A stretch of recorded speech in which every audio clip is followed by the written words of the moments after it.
Bismillahirrahmanirrahim. Assalamualaikum warahmatullahi wabarakatuh. Waalaikumsalam warahmatullahi wabarakatuh. Alhamdulillahi wa kafa wa usalli wa usallimu ala nabiyil mustafa wa ala alihi wa sahbihi ahli sidqi wal wafa.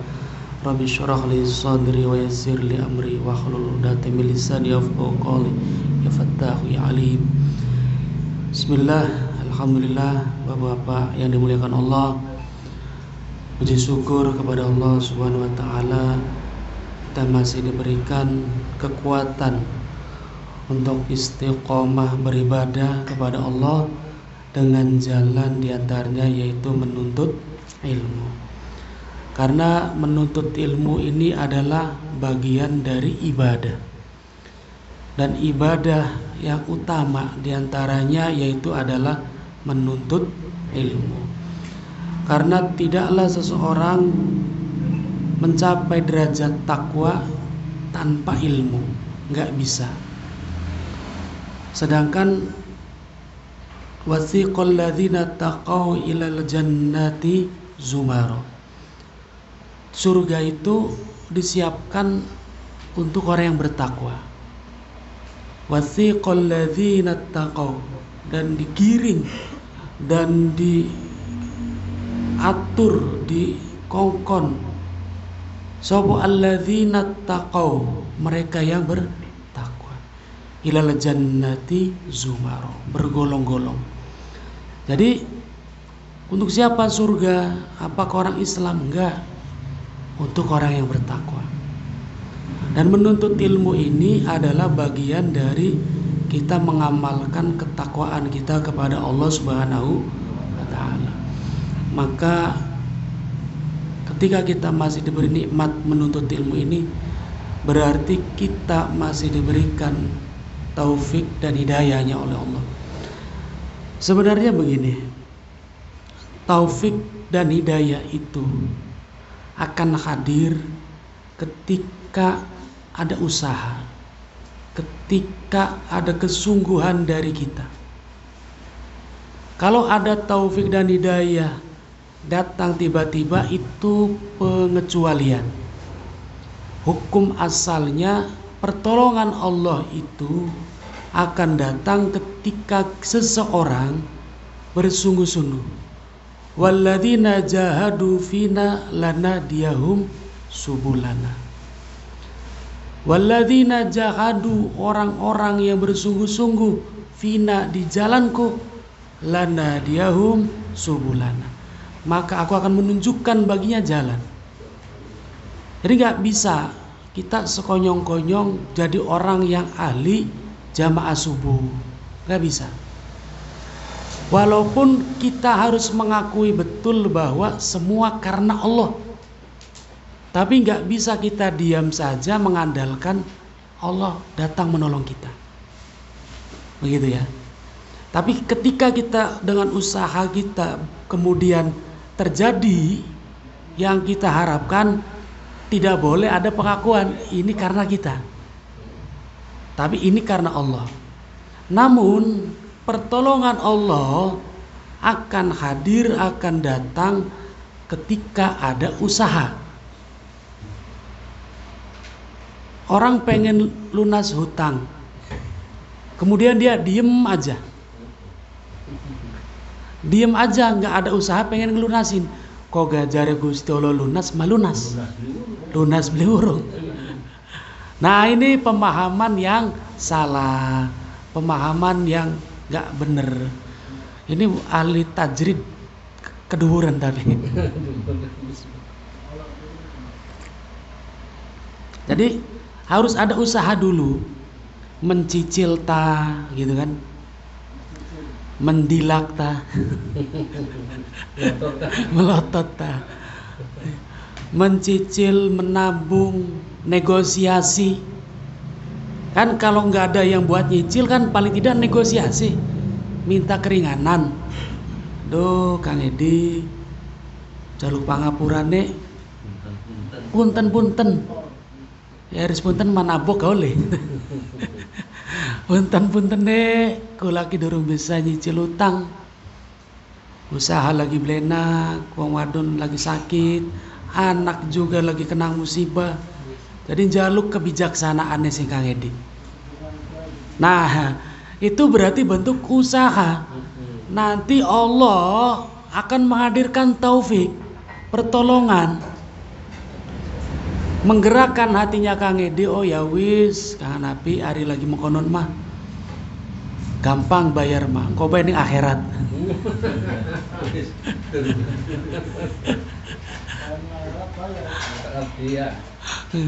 Artinya apa? Ada usaha. Sama saya ngomong ke santri, Cah, baka sira kabeh pengen apal wae setoran, ya diapalaken. Ketika kalian semua sudah menghafal dengan sungguh-sungguh, Allah akan menurunkan pertolongan. Adapun setelah kamu sungguh-sungguh tetap tidak hafal, ya berarti Allah tidak berkehendak. Bukan diem saja Qur'annya dikekepi terus apal. Gitu kan? Atau dipikiri, aduh sugiki hafalan, sugiki setoran. Ya blenger. Hafalan diapalin, bukan dipikirin. Gitu.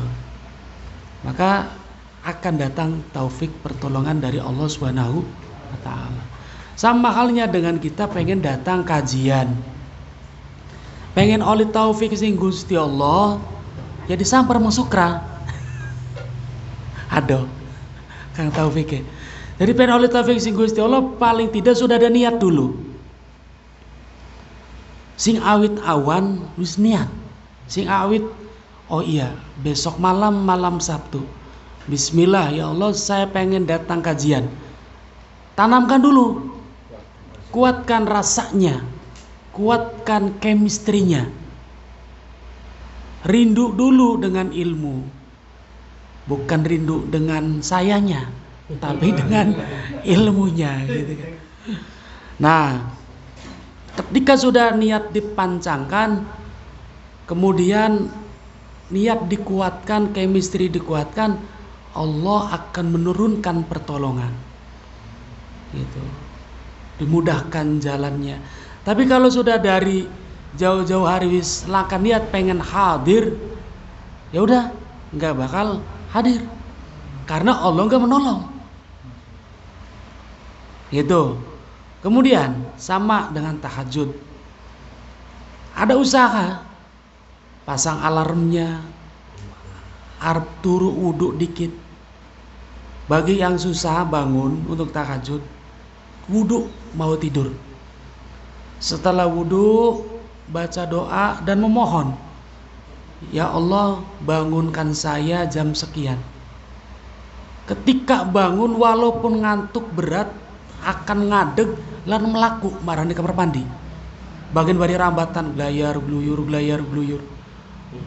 nguyu bari ngantuk lenggat lenggut. Akan Allah tolong. Itu caranya. Walaupun turu jam 1, awan entas mola, pasti akan Allah berikan pertolongan. Jadi hadirnya taufik berarti harus ada usaha. Nggak bisa menunggu. Kalau ada orang nggak pengen kemudian ditolong oleh Allah, nggak ada usaha, itu pengecualian. Allah mah bebas berkehendak. Qaedahnya kullu hukmin mustasnayatin. Setiap hukum ada pengecualian. Taufik harus hadir dengan ikhtiar dulu, usaha dulu, doa dulu. Kalau ada orang tiba-tiba Allah hadirkan pertolongan tanpa usaha, itu pengecualian, Allah menghendaki. Ya, khususon wabil khusus. Gitu. Bapak-bapak yang dirahmati Allah, di dalam menjalani kehidupan terkadang kita ini akan bertemu dengan kekecewaan, baik dengan orang, dengan pekerjaan, dengan sistem, dengan apapun. kita akan bertemu dengan yang mengecewakan kita. Kita punya teman yang selama ini selalu care, peduli gitu kan. Ternyata satu waktu benar-benar kita butuh pada dia. Dan padahal teman kita itu mampu menolong kita. Selama ini dia selalu nolong kita. Tapi satu waktu benar-benar harusnya dia nolong. Harusnya dengan kemampuan dia, dengan power dia. Tapi kok dia meninggalkan kita sendiri, bahkan terkesan membiarkan kita jatuh berdarah-darah. Atau kita punya pimpinan, kita punya masalah yang menurut logika kita, pimpinan kita itu untuk menyelesaikan masalah kita adalah kecil. Dan selama ini kita sudah loyal. Loyal itu berarti kita penuh dedikasi. Apapun yang diarahkan kita kerjakan. Apapun yang diperintahkan, yes mom, yes sir. Kita tidak pernah menolak. Gitu kan? Apapun yang diminta bantuan dari kita, kita nggak bisa, kita usahakan. Saking loyalnya kita pada pimpinan. Tapi kenapa pimpinan kita yang begitu punya kemampuan, punya power, kita ada masalah, kita datang mengetuk pintu dia untuk kita minta bantuan, kok dia cuek, kok dia nggak peduli. Kita akan merasakan satu saat hal-hal demikian, gitu ya. Atau kita punya anak, ini lebih menyakitkan lagi nih. Dari kecil kita rawat, kita jagain. Jangankan dari orang jahat, dari nyamuk kita jagain. Anak kita tidur nyamuk gigit, kita uber sampai kena. Ya kan? Wah, lamuk kurang ajar. Anak kita lagi turu sampai blentot, wah digelati. Di sekolahaken, di kuliahaken, motor ditokokaken. Satria. Tapi begitu wis kerja, wis hebat, wis duwe kekuatan, ternyata tidak peduli dengan kita.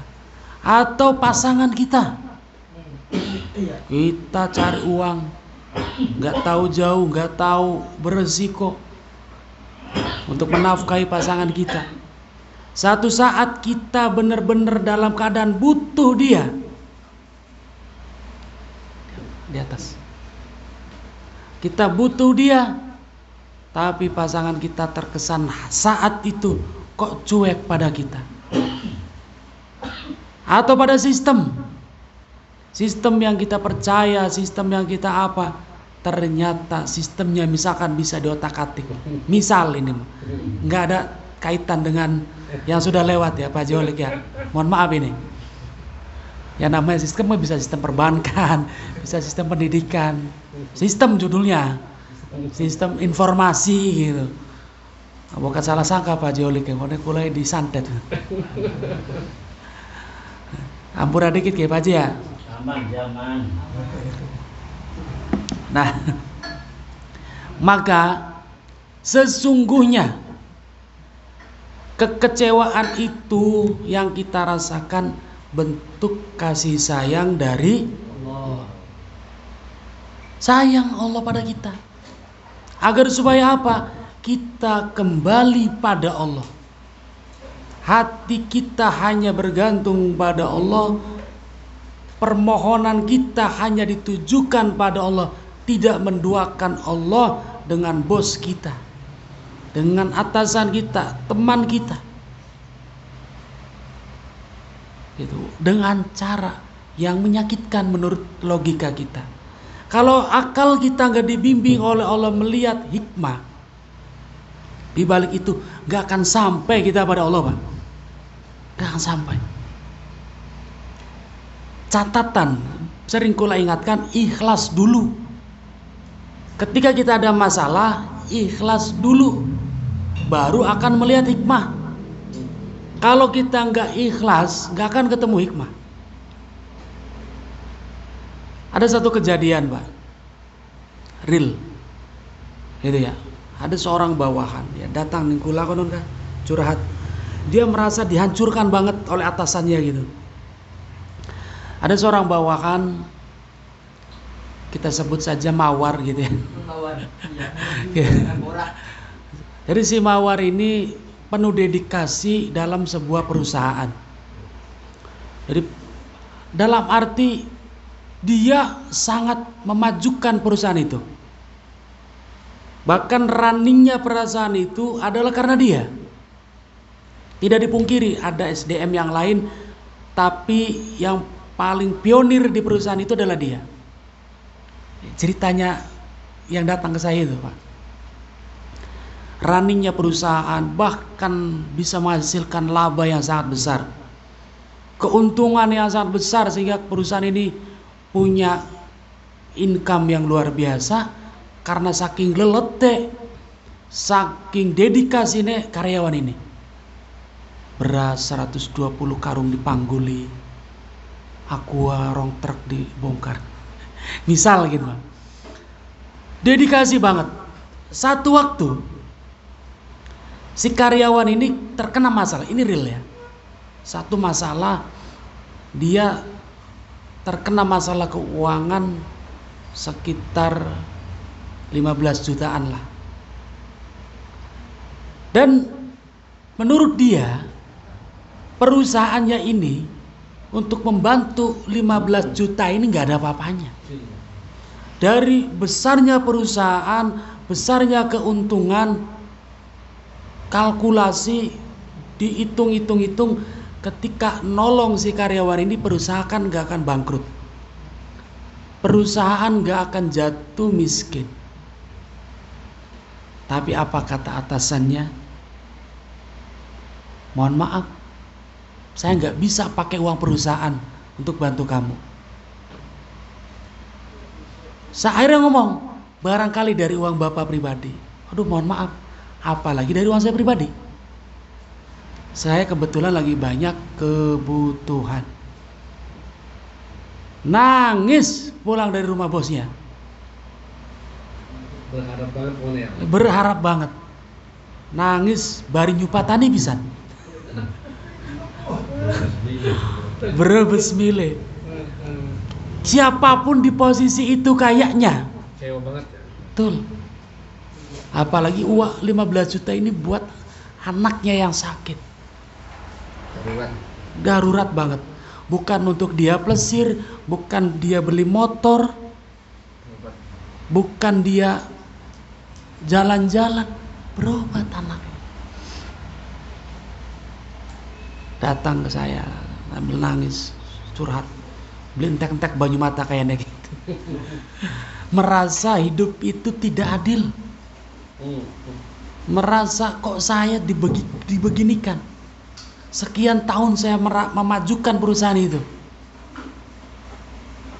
Sekian tahun saya berdedikasi untuk perusahaan itu. Tapi kenapa? Kok nggak punya hati? Kok nggak ada rasa kemanusiaannya gitu? Sekilas dunia ini kejam. Ini alika materi yang sudah pernah saya sampaikan. Sedikit berbagi sebelum kita masuk materi malam hari ini. Seakan dunia ini kejam, seakan atasannya ini begitu barbar, tidak berperi kemanusiaan. Begitu ya? Seakan hidup ini kok gak adil pada saya. Mungkin kalau kurang-kurang iman tersisa, bunuh diri. Ya kan? Tapi itu cara Allah, Pak. Dia belum ikhlas tadinya. Setelah kita sharing ngobrol, dia ikhlas. Biasa pasien ruqyah gitu. Dia ikhlas. Bener-bener ikhlas. Ya sudahlah, saya ikhlas. Saya seperti ini. Baru Allah hadirkan nur cahaya makrifat di dalam hatinya. Apa hikmah di balik kejadian ini? Bahwasannya Allah pengen dia tidak mentuhankan atasannya. Selama ini dia merasa atasannya lah yang menjalankan hidupnya. My life running by my boss. Hidup saya berjalan karena bos saya. Karena bos saya masih memberikan pekerjaan. Buktinya semakin saya berdedikasi, saya dikasih bonus. Dan selama ini memang dikasih bonus, Pak. Goal, target, bonus. Goal, target, bonus. Jadi hidupnya dia meyakini bahwa perusahaan itu atasannya lah tempat dia mencari hidup, tempat dia menggantungkan hidup. Hati-hati, jangan sampai hati kita ada begitu, nanti Allah diingatkan kita, baik dengan atasan, dengan perusahaan, dengan teman, dengan saudara. Jangan ada rasa itu, karena kita sudah menduakan Allah. Tipis, kelihatannya wajar begitu kan, padahal itu kurang ajar pada Allah. Nanti kita akan diingatkan seperti orang itu gitu. Dah akhirnya berarti pengen bahwa kita meyakini betul hanya Allah tempat kita bergantung, tempat kita meminta, tempat kita berdoa, menaruh harapan. Sedangkan bos kita, perusahaan kita, dagangan kita hanya jalan untuk Allah, keran untuk Allah mengalirkan rezeki anugerahnya kepada kita. Maka ketika Allah hadirkan rasa kecewa pada seseorang, sampai kita benar-benar merasa gak ada lagi, berarti Allah sedang memanggil kita untuk kita kembali kepada Allah Subhanahu wa ta'ala. Itu yang pertama, pelajaran yang berharga. Kalau gak dikupas oleh wali Allah, kita gak nyampe akal kita ke sana. Iya kan? Membaca perjalanan hidup yang seperti itu, akal kita gak nyampe. Tapi wali Allah karena sudah mukasyafah marifat pada Allah, bisa membaca hikmah kehidupan sampai sedetil itu. Membaca rasa kecewa pun. Kemudian terkadang juga dalam hidup kita lebih banyak menuntut daripada bersyukur. Dah diakui atau tidak? Apa buktinya? Kita selalu memasang target kehidupan dunia. Gitu kan? Ada satu kisah begini, Pak.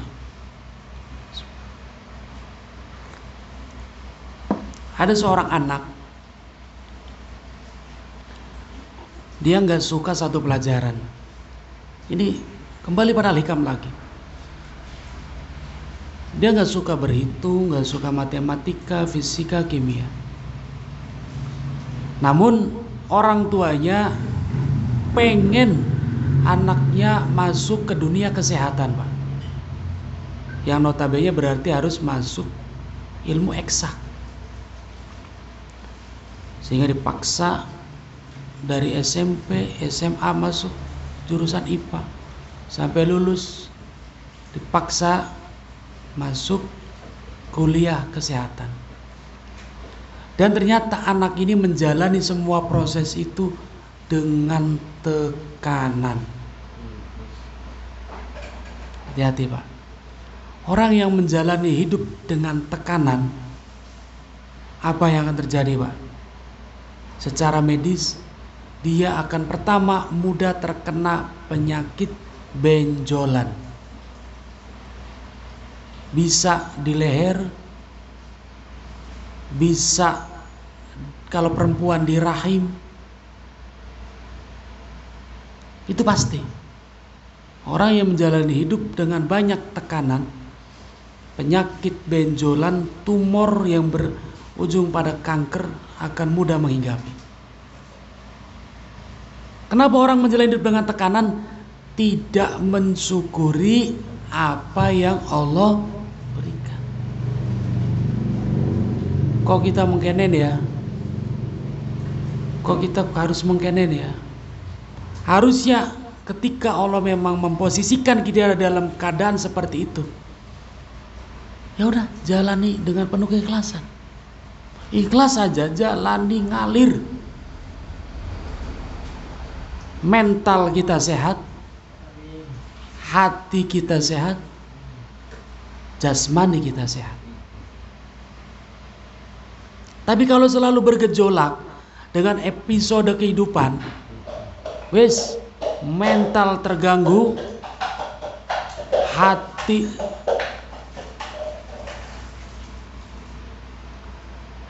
kita selalu ruwet, jasmani kita juga akan sakit. Nah, ini hati-hati. Semua berawal dari rasa tidak mensyukuri. Baik, dilanjutkan. Maka jangan terlalu banyak menuntut kepada Allah Subhanahu wa ta'ala. Materi malam hari ini hikmah yang ke-235 dari jilid 2. Mata asbata linafsihi tawaddu'an fahuwa al-mutakabbiru haqqan. Gini, kadang kita dalam hidup begini, Pak. Kita merasa kita ini nggak sombong. Iya kan? Kita mau biasa-biasa baik. Kadang bahkan saking merasa nggak sombong ya, mana ora khotbah ngomong kita mah, mana ora tampil di masyarakat beli kita, tawadu kita, mau kedeleng nih uang, menutup, mau terkenal. Kadang kita dalam hidup merasa kita ini tidak sombong. Hati-hati. Orang yang mengklaim dirinya tidak sombong, dialah orang yang sejatinya sombong secara hakiki bahkan. Jadi rasa tawadu itu bukan merasa kita nggak sombong, gitu ya. Ada orang dia punya kemampuan padahal kaki gak maju ngarep dari imam. Monggo sampean baik. Di dalam hatinya merasa tawadu gitu. Nah, ini hati-hati.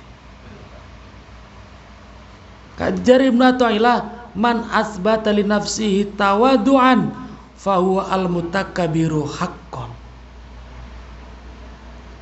Barang siapa yang merasa dirinya adalah tawadu, fa huwa al-mutakabbir, maka sesungguhnya dia adalah orang yang sejatinya sombong secara hakiki. Lantas tawadu yang sebenarnya itu bagaimana? Nah, ini kita belajar. Orang yang gak sombong yang sebenarnya tuh gimana? Orang yang andap asor itu bagaimana gitu, Pak. Yuk kita kaji apa yang dijabarkan oleh Ibnu Athaillah.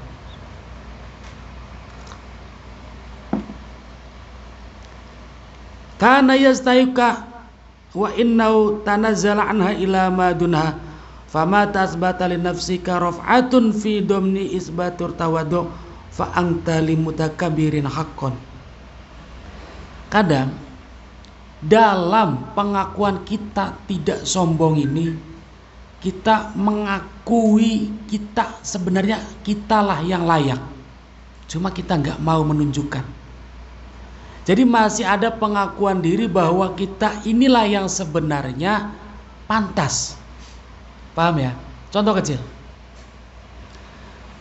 dalam satu musyawarah misal, dalam satu perkumpulan, dalam satu apa gitu,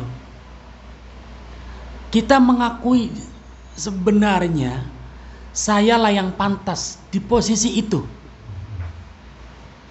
gitu ya. Masih ada nih pengakuan begitu. Kudune mah kita sini ngarep, muda di RT, muda di RW, muda di imam, muda di apa, apa baiklah. Dalam pekerjaan satu tim ada pengakuan, harusnya mbak saya di posisi itu, saya mampu, tapi saya gak mau menonjolkan diri, saya gak mau nunjukin siapa diri saya. Nah ini nih bukan tawadu, justru sombong, sombong yang sejati. Nggak nyangka kan? Jadi kadang begitu kan, dalam pemilihan DKM misal kita kumpulan gitu, kita ngerasa saya harusnya yang pantas, jilpa ya gil konon, cuma kita mau nunjukaken biar ayo kita atau kan bae sing silakan, tapi nunjukkan bae, tapi ning jero atine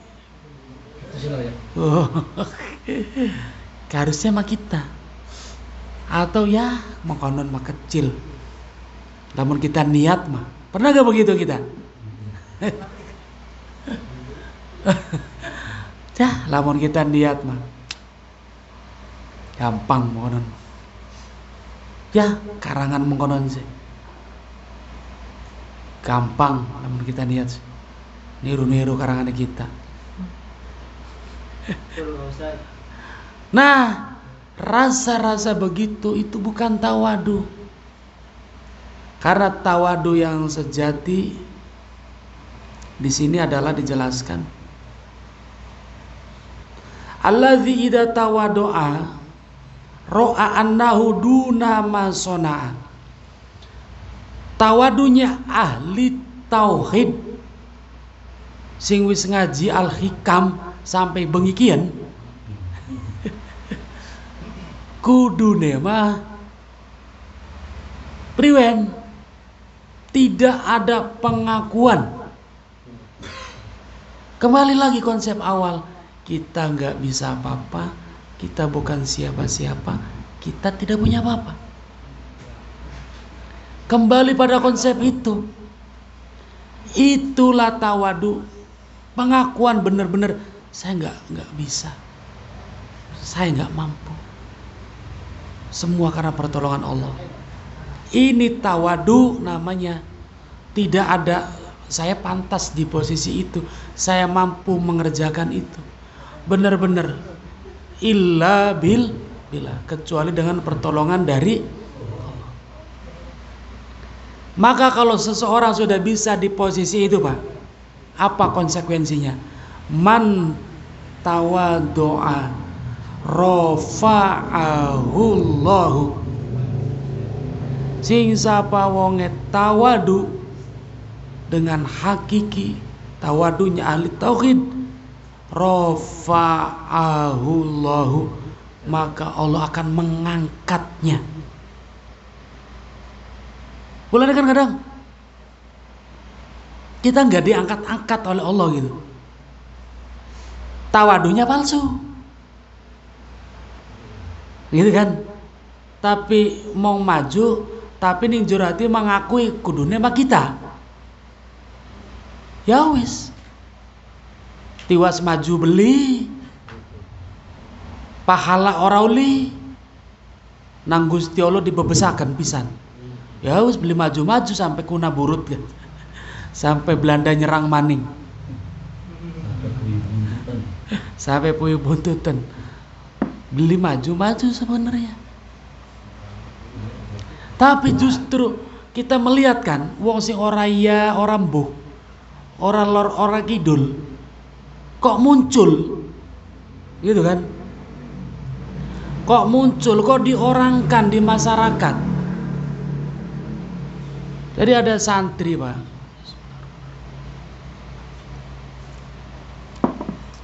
jadi santri ki ketika wis balik ning omah macem-macem Pak, macem-macem kedadiane santri ketika wis balik ning omah. Kula ngamati nih batur-batur sing seangkatan. Ana santri ning pondok iki pinter Masya Allah. Dadi rois. Lamun wong kuliah mah asdos. Asisten dosen. Rois. Ketika musyawarah dia yang menjelaskan. Misalnya musyawarah pelajaran, dia yang di depan menjelaskan. Ganteni gurune. Itu namanya rois dalam pelajaran. Setelah balik ning omah repot ngurusi molah.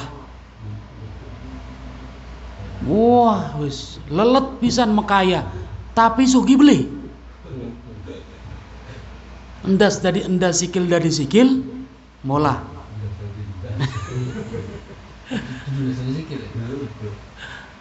Selelet kayak kitiran mekaya, tapi semono-mono bae.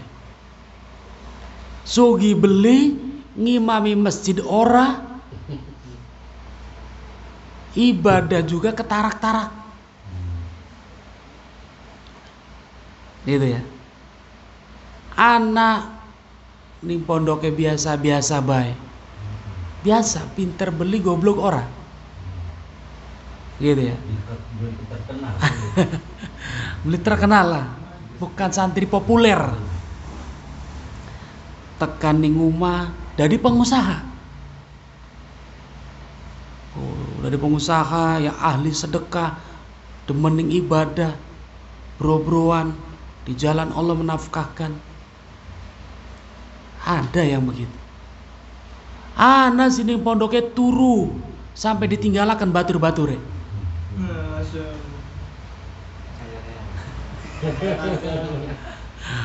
Bakang aji ki turu wis mesti, bakal wis dodok, ya wis ado.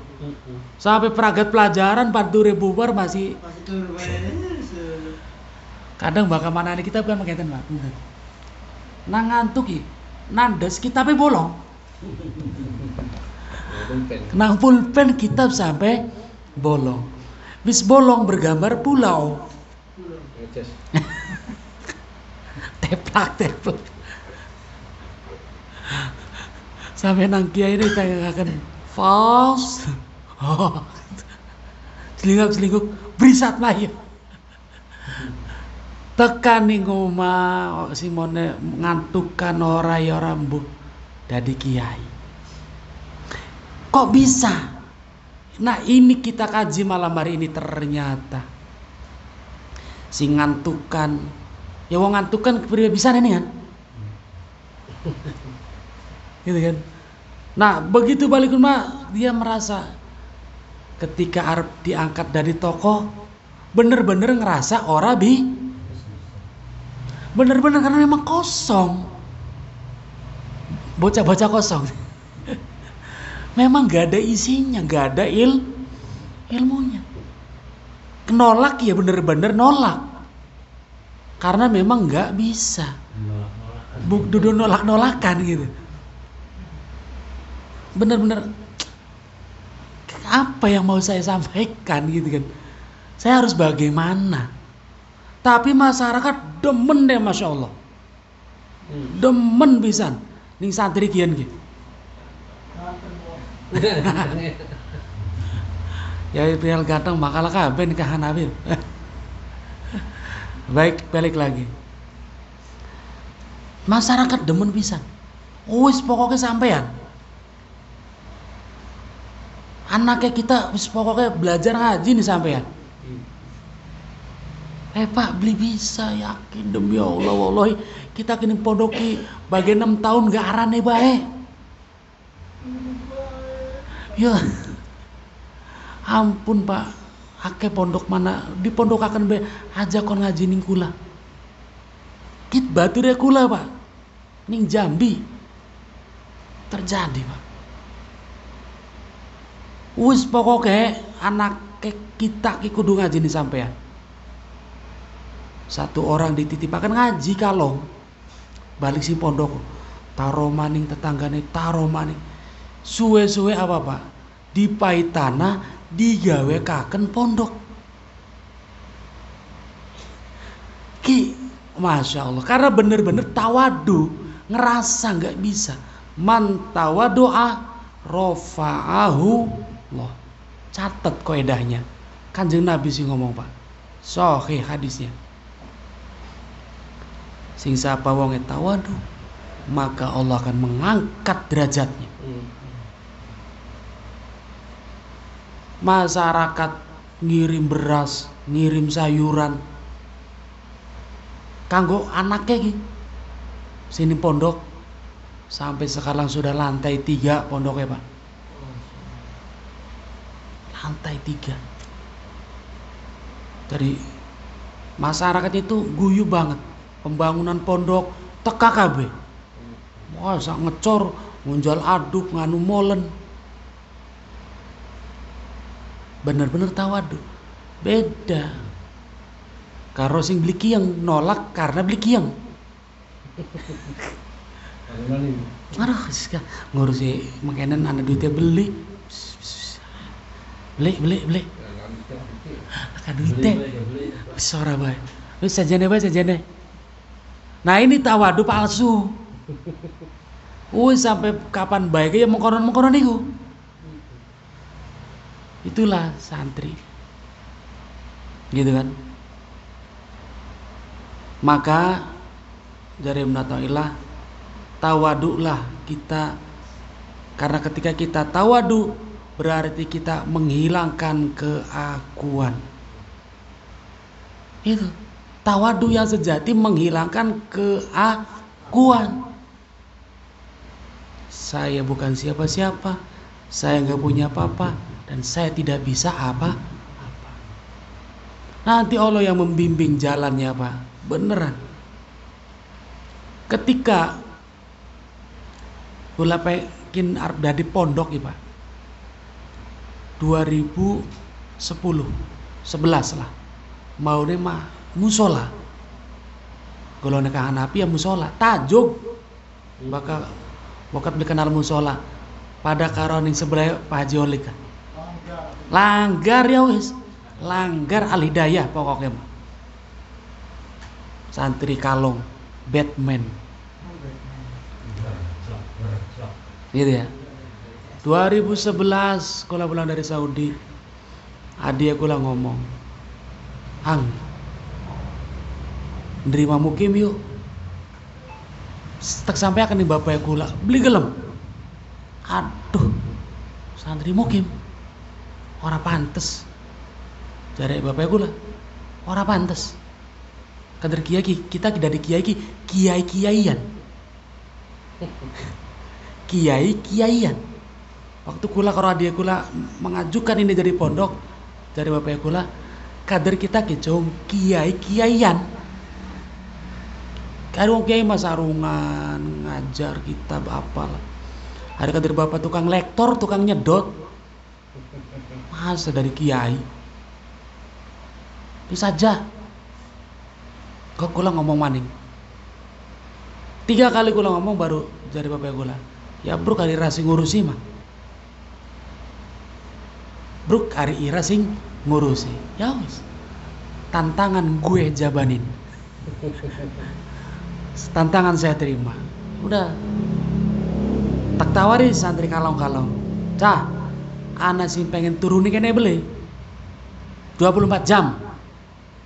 Turun nih kene, mangane nih kene. Kira nggawa beras dewek ya? Galau dewek.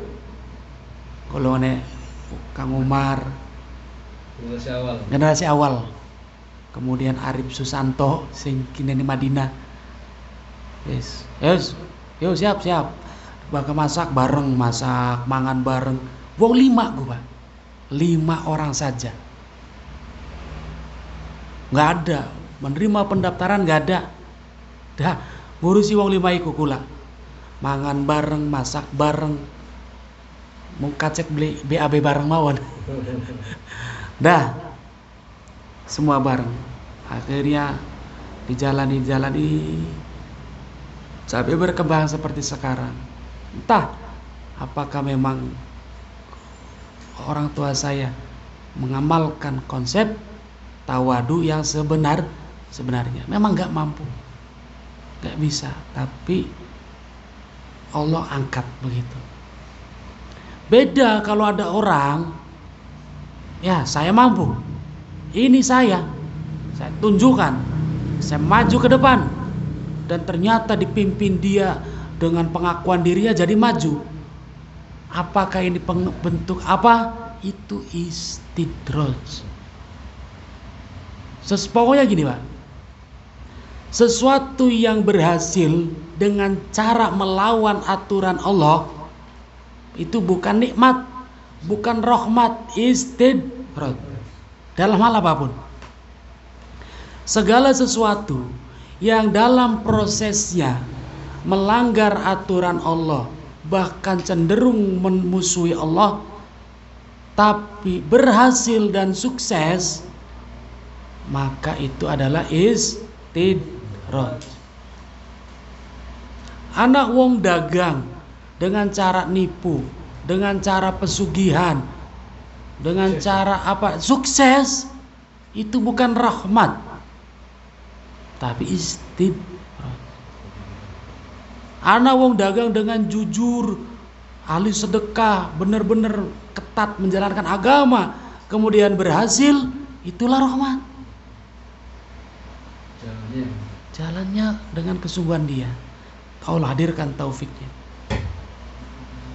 Jadi kalau anak wong bekerja sampai meninggalkan sholat, gitu kan, bahkan apa dan bagaimana melanggar aturan agama, kemudian gol proyeknya, gol pekerjaannya, hati-hati, istidraj. Kemudian akan diikuti dengan pekerjaan yang kedua, dia tinggalkan lagi sholat, yang tadinya 1 waktu, pekerjaannya semakin banyak jadi 2 waktu. Berhasil maning, tambah gede maning, sibuknya dari 2 waktu jadi 3 waktu dia tinggalkan, tambah sukses. Wes, inilah apa? Istidraj. Gampang mengamatinya, karena dalam hidup itu ada yang Allah tak izinkan dengan ridho, ada yang Allah izinkan tapi Allah tidak ridho. Udah itu aja. Maka kembali lagi, jadilah kita hamba Allah yang tahu diri. Tahu diri itu kita ini hamba, kita ini gak bisa apa-apa, kita gak punya apa-apa, kita bukan siapa-siapa. Itu namanya hamba yang tahu diri. Ketika sudah kita di level itu, diecek beli bakal sakit, ya kan? Direndahkan beli bakal lara hati, dikecewakan pun tidak akan bunuh diri. Ngoblok-ngoblok autan campur pirtus.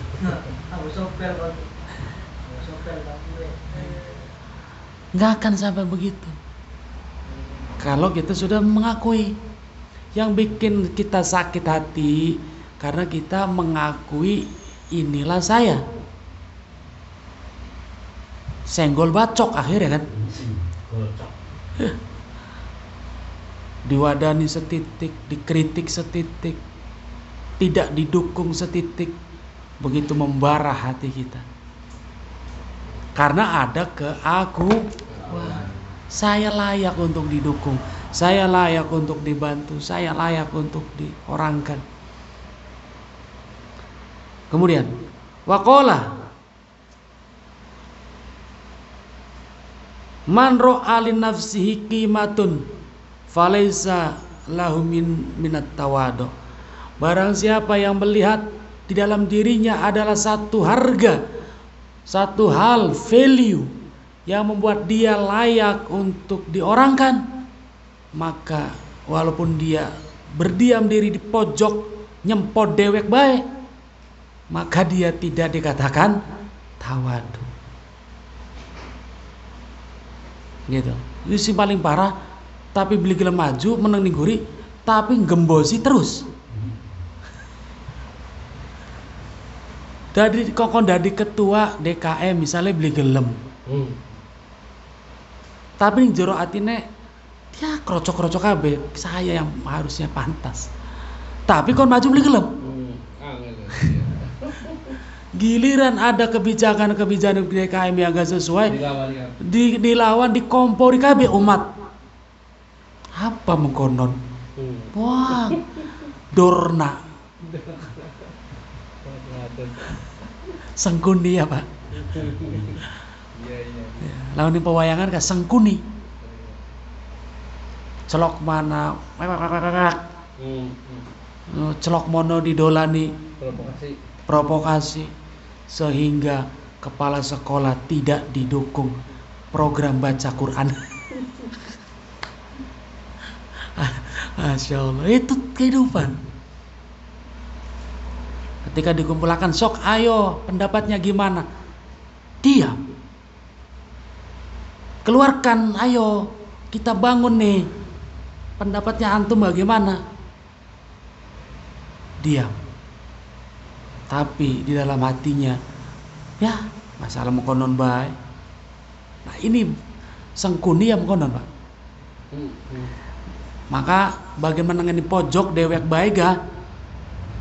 Tidak dikatakan tawadu kalau dia masih memandang di dalam dirinya ada sebuah value, nilai yang layak untuk menjadikan dia diorangkan. Waqala Abu Sulaiman Ad-Darani. Abu Sulaiman Ad-Darani mengatakan, la yatawadda'u al-abdulillah hatta ya'rifu nafsahu. Oke. Tidak dikatakan seseorang itu tawadu sampai dia kenal siapa dirinya. Paham betul? Makanya kan ada ungkapan yang populer. Man arafa nafsahu arafa robahu. Ini populer banget. Sing sapa wonge, barang siapa mengenali dirinya, maka dia kenal Tuhannya. Pribadi aran kenal diri, ya mau. Kita ini hamba, gak bisa apa-apa, gak punya apa-apa, bukan siapa-siapa. Semata-mata karena Gusti Allah. Bakal lagunya Joy Tobing, semua karena cinta. Ya kan? Joy Tobing populer. Indonesian Idol lawan Delon Bengen. Menang. Lagunya semua karena cinta. Ya itu bagi lagu-lagu, bagi kita yang ngaji tauhid, bukan semua karena cinta, semua karena Allah. Liriknya kan, dan bila aku berdiri tegar sampai hari ini, gitu kan, bukan karena aku hebat, aku berdiri tegar sampai ini menjalani kehidupan yang begitu berat, cari nafkah, ngayomi keluarga, menjaga hati keluarga, dan sebagainya, bukan karena aku ada hebat, bukan karena imanku yang hebat, bukan karena aku yang rajin ibadah, bukan. Maka jare Joy Tobing semua karena cinta, bukan semua karena Gusti. Itu tawadu namanya. Kalau kita sudah bisa begitu Pak, dah Allah angkat derajat kita. Man tawaddu'a rafa'ahullah. Gitu. Allah angkat derajat kita. Maka man arafa nafsahu arafa rabbahu. La yatawaddu'u al-abdu lillah hatta ya'rifu nafsahu. Tidak dikatakan seorang itu tawadu kecuali dia sudah kenal siapa dirinya. Waqala Abu Yazid Al-Bustami Ini termasuk wali kutub Abu Yazid ini. Pimpinan dari para wali. Wali kutub itu pimpinan dari para wali. Faqala Abu Yazid Al-Bustami mengatakan, madamal abdu yadhunnu annal khalqu man wasyaru minhu fahuwa mutakabbirun. Sing sapa wonge ada sangkaan pada diri orang lain bahwa orang itu buruk, maka dia adalah orang yang sombong. Hati-hati nih terkait yang lagi hot and cream. Hati-hati. Si Anu blesak. Si Anu blesak. Anu ya, nggak sebut merek. Kita pendukung si Anu sehingga kita melihat si Anu blesak. Mutakabir. Astagfirullahaladzim. Sombong antum.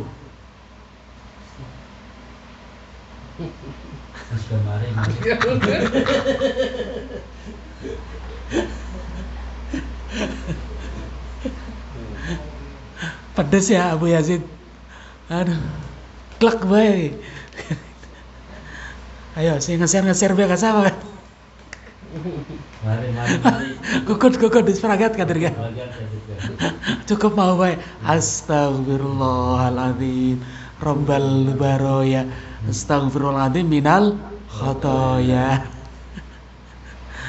Aduh, dari kula kibling lati materi kian. Pas teman ya. Nggak apa-apa. Nah, nggak apa-apa. Gitu Pak.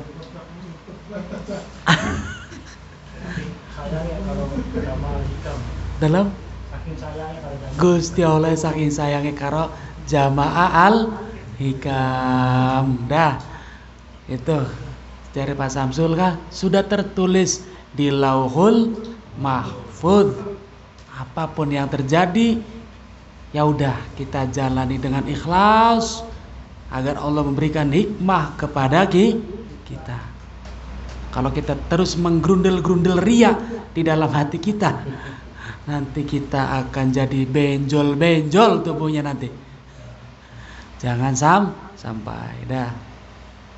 Jadi waqala Abu Yazid, madamal abdu yadhunnu anna fi khalqi man wasyar minhu fa huwa mutakabbir.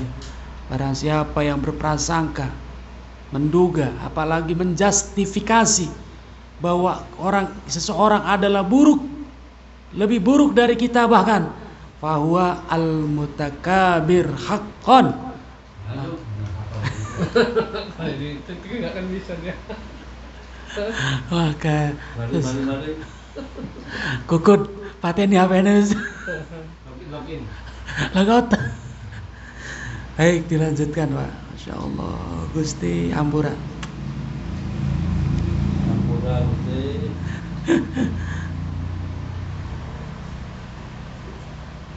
Sampai kula tak jabri Pak. Harap sampai kapan sampean ku gawe status politik baik? Tak jabri mani. Harap sampai kapan? Itu. Mari akhirnya statusnya kan. Dah. Kita serahkan semua pada Gusti. Setelah usaha, doa, ikhtiar, kita serahkan semua pada Gusti Allah. Baik, terakhir. Waqala qila famata yakunu mutawadi'an. Ditanyakan kepada Abu Yazid, wahai Abu Yazid, famata yakunu, kapan ketika seseorang itu karena tawadu? Qala idza lam yara li nafsihi maqaman au halan. Ketika kita tidak melihat dalam diri kita ada satu makom, satu tingkah yang menjadikan kita layak untuk diorangkan. Wa tawaddu'u kullu akadin ala qadri ma'rifatuhu bi rabbih. Nah, penutup Kadar tawadu, arti kadar Pak? Ya, takaran. Kadar tawadu seseorang itu bergantung sejauh mana orang itu mengenal kepada Allah. Gitu kan? Sejauh mana dia mengenal Allah dan mengenal dirinya. Maka lihatlah sifat Allah gini Pak. Ketika kita sugih, pikirannya begini, ya sugih ya kita daun semene kader Allah, kader gak ada Gusti Allah, langit bumi apa ada Gusti Allah, red ya kita pinternya kita kadar ilmu kita ilmu yang Allah bagikan ke seluruh umat manusia jin alam dunia itu ibarat laut, ilmunya Allah dicelupkan jari, diteteskan, celup, tes, itulah biar semua fun ilmu, matematika, fisika, biologi, pertambangan, kalkulus, nahwu, sorof, semua ilmu, cabang ilmu yang ada di muka bumi yang dibahas digunakan oleh jin dan manusia itu hanya satu tetes dari ilmunya Allah yang diibaratkan lautan yang ada di muka bumi. Lantas apa yang disombongkan? Ngadi-ngadi temen panjenenganipun. Oh, kita kan lulusan anu.